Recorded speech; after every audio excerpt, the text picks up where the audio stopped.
सभी को सफला एकादशी की हार्दिक शुभकामनाएं। आइए मिलकर सुनते हैं सफला एकादशी की व्रत कथा।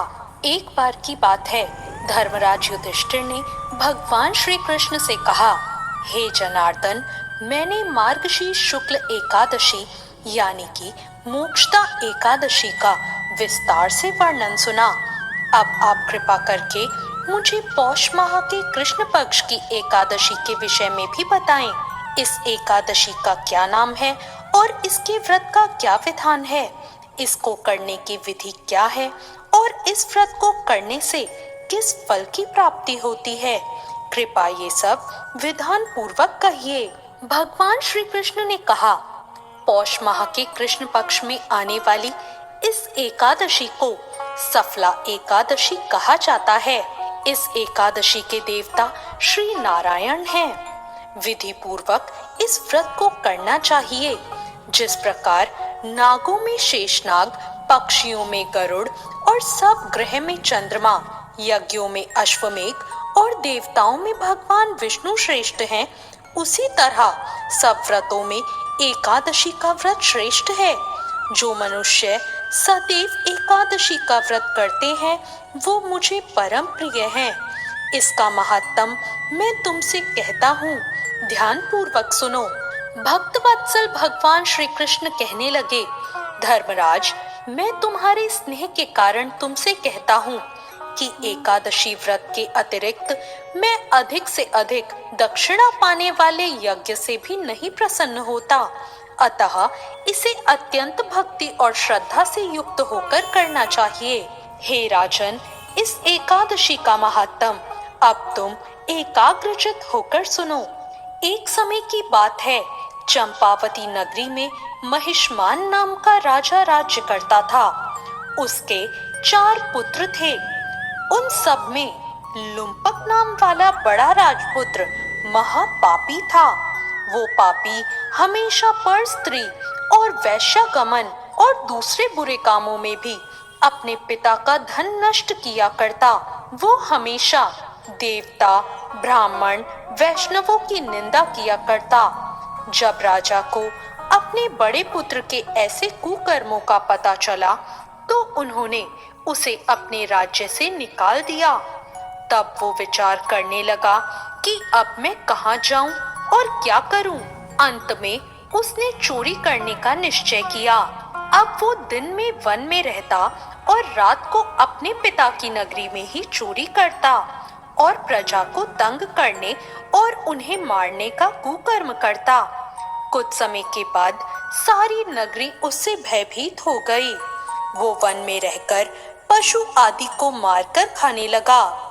नागरिक और राज्य के कर्मचारी उसे पकड़ लेते, लेकिन राजा के भय से कि ये राजा का पुत्र है, उसे छोड़ देते।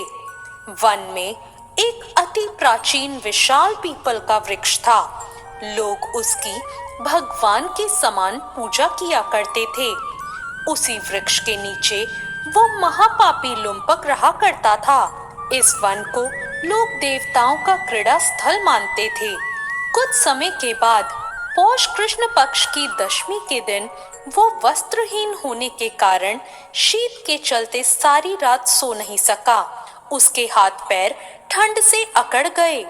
सूर्योदय होते होते वो मूर्छित हो गया और दूसरे दिन एकादशी को मध्याह्न के समय सूर्य की गर्मी पाकर उसकी मूर्छा दूर हुई। गिरता पड़ता वो भोजन की तलाश में निकल पड़ा। पशुओं को मारने में उस दिन वो समर्थ नहीं था, इसलिए पेड़ों के नीचे गिरे हुए फल उठाकर वापस उसी पीपल वृक्ष के नीचे आ गया। उस समय तक भगवान सूर्य अस्त हो चुके थे। अब वो वृक्ष के नीचे फल रखकर कहने लगा, हे भगवान, अब आपके ही अर्पण हैं ये फल, आप ही तृप्त हो जाइए। उस रात्रि को दुख के कारण रात्रि को भी उसे नींद नहीं आई। इसके इस उपवास और जागरण से भगवान बहुत प्रसन्न हुए और उसके सारे पापों को नष्ट कर दिया। दूसरे दिन प्रातःकाल एक बहुत ही सुंदर घोड़ा अनेक सुंदर वस्तुओं से सजा हुआ उसके सामने आकर खड़ा हो गया। उसी समय आकाशवाणी हुई कि हे राजपुत्र, श्री नारायण की कृपा से तेरे सारे पाप नष्ट हो गए हैं। अब तू अपने पिता के पास जाकर राज्य को प्राप्त कर। ऐसी वाणी सुनकर वो बहुत प्रसन्न हुआ और दिव्य वस्त्र धारण करके भगवान आपकी जय हो ऐसा कहकर अपने पिता के पास गया। उसके पिता ने प्रसन्न होकर उसे समस्त राज्य का भार सौंप दिया और स्वयं वन के रास्ते चला गया। अब लुम्पक शास्त्रों के अनुसार ही राज्य करने लगा। उसके स्त्री पुत्र आदि सारा कुटुंब भगवान नारायण का भक्त हो गया। जब लुम्पक वृद्ध हो गया तो वृद्ध होने पर भी वो अपने पुत्र को राज्य का भार सौंपकर वन में तपस्या करने चला गया और अंत समय में वैकुंठ को प्राप्त हुआ। इसलिए जो मनुष्य इस परम पवित्र सफला एकादशी का व्रत करते हैं उसे अंत में मुक्ति मिलती है। जो नहीं करते वो पूंछ और सींगों से रहित पशुओं के समान है। इस सफला एकादशी के महात्म को पढ़ने या सुनने से मनुष्य को अश्वमेघ यज्ञ का फल मिलता है। तो ये थी आज की व्रत कथा। आपको सफला एकादशी की ये व्रत कथा कैसी लगी कमेंट करके जरूर बताएं।